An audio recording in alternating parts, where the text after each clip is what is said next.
Imagina você trocar de clube e ser chamado eternamente de traidor. Pois é, tem história que dói até hoje. Algumas dessas traições mudaram a história dos times e até rivalidades. Mudaram muita coisa no futebol. Hoje eu te conto 4 das maiores traições do futebol e a história por trás de cada uma. Bora pra resenha. Fala, rapaziada, tranquilo? Eu sou o Matheus do Resenha da Bola e te contar, mano, tem traição por dinheiro, por vaidade, por orgulho e até por detalhe bobo que virou uma treta gigante no futebol. E o mais doido é que algumas dessas histórias mudaram até carreiras inteiras de jogador. Você acredita? Antes de eu entrar na primeira história, já deixa aquele seu like pra fortalecer, você sabe que isso me ajuda muito, se inscreve aí no canal e comenta pra você qual foi a maior traição que você já viu no futebol. Esse apoio me ajuda demais, galera, a fazer o vídeo chegar pra mais gente e vamos que vamos, viu? Valeu aí pelo carinho, bora! A gente começa com uma das maiores bombas da história do futebol.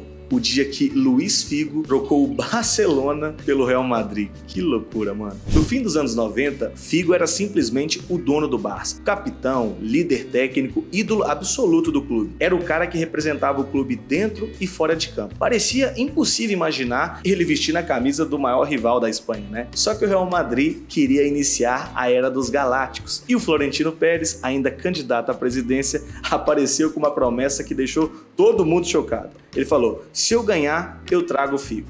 Ninguém acreditou, nem a imprensa, nem os torcedores, nem o próprio Barcelona acreditou nessa promessa. Só que o Pérez venceu, mano. E logo depois ele pagou a multa rescisória gigantesca e tirou o principal jogador do maior rival. Foi um choque imediato. A torcida do Barça se sentiu traída e essa história ultrapassou o futebol dentro das 4 linhas. Sabe por que eu falo isso? No primeiro jogo no Camp Nou do Figo com a camisa do Real Madrid, aconteceu algo histórico. A pressão no Camp Nou, galera, era absurdo. Cada escanteio, cada hora que o Figo chegava próximo da torcida, os caras jogavam de tudo, isqueiro, garrafa, tudo. Jogaram até uma cabeça de porco, que a gente costuma falar que é o símbolo da traição, né? Esse dia, meu irmão, eu me assustei com o Camp Nou. Claro, eu não vi na época, mas eu vendo depois, eu nunca vi o Camp Nou com um clima tão hostil igual esse dia.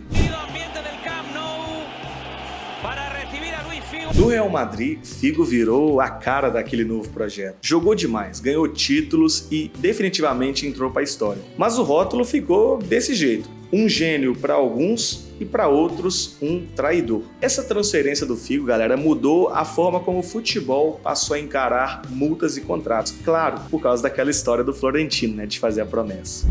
A novela do Mário Götze, um dos casos mais emocionais da era moderna do futebol, né, pessoal? Eu sei que você lembra daquele trio do Dortmund, Reus, Lewandowski e Götze, eu sei. O Götze era o menino prodígio do Borussia Dortmund. Ele cresceu no clube e foi moldado por nada mais nada menos que Jürgen Klopp. Virou rapidamente um dos jogadores mais queridos pela torcida. Era habilidoso, rápido, criativo. O Götze foi um símbolo daquela geração que colocou o Dortmund de volta no topo. Por quê? Final de Champions, título alemão, futebol bonito, tudo isso com o Götze sendo uma das peças-chave. Só que aí veio o golpe. Em 2013, poucos dias antes da final da Champions entre Dortmund e Bayern, vaza a notícia. Götze estava indo para o Bayern de Munique. A maior joia do clube escolhido pelo maior rival. Pois é, o timing dessa transferência foi cruel. A torcida ficou em choque, porque não era mais só uma transferência, né, galera? Era o Bayern de Munique tirando o principal talento do Dortmund no momento mais importante da história recente do clube. Vocês têm ideia disso?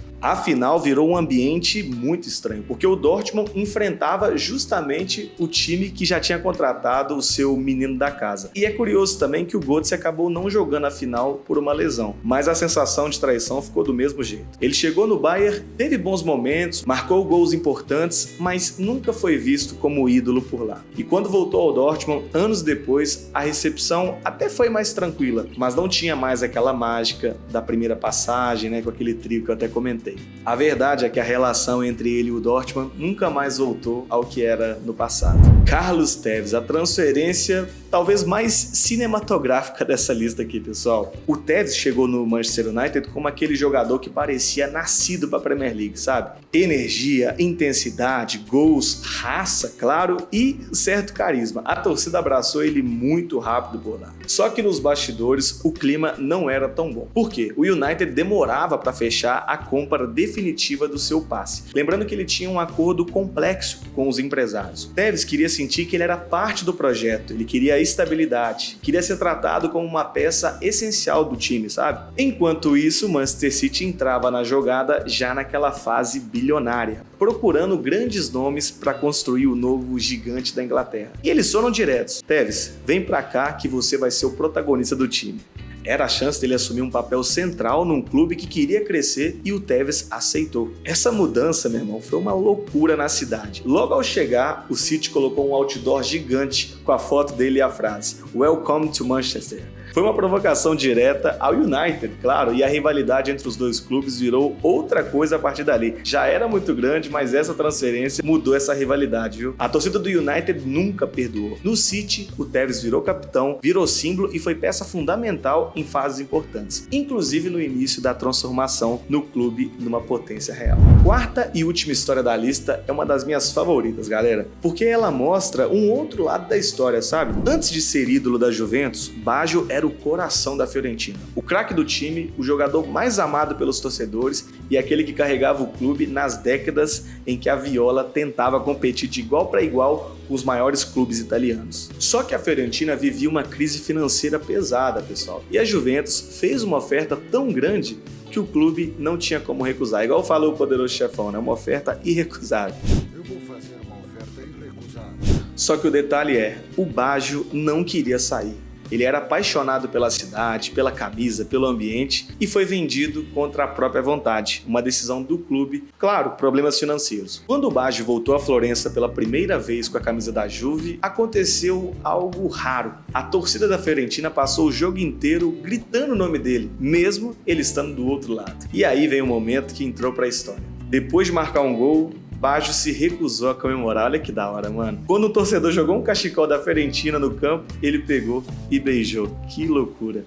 Aquele gesto virou símbolo de amor e de respeito. Muita gente deixou de ver o Baggio como traidor, porque isso aconteceu com ele. Eu não contei antes aqui, mas mesmo que ele não queria sair, ele foi visto sim como um traidor. É por isso que essa história é a minha favorita dessa lista. Essa transferência virou assunto eterno na Itália, mostrando que quando você mexe com o coração de um jogador, se você é num clube, o jogador não quer sair, você deixa algumas feridas que elas nunca vão cicatrizar, né? E isso aconteceu com o Baggio. Mesmo na Juve, maior rival da Fiorentina, foi lá e beijou o cachecol. Gostei demais dessa história, viu? Pessoal, é isso então. 4 histórias diferentes que mostram que esse negócio de traição é coisa séria, Se você gostou desse vídeo, não esquece de curtir. Pedir pra você comentar aí qual história que mais te surpreendeu ou que você lembra da época. E tamo junto, fechou? Valeu por assistir até aqui e até a próxima resenha. Tamo junto, valeu!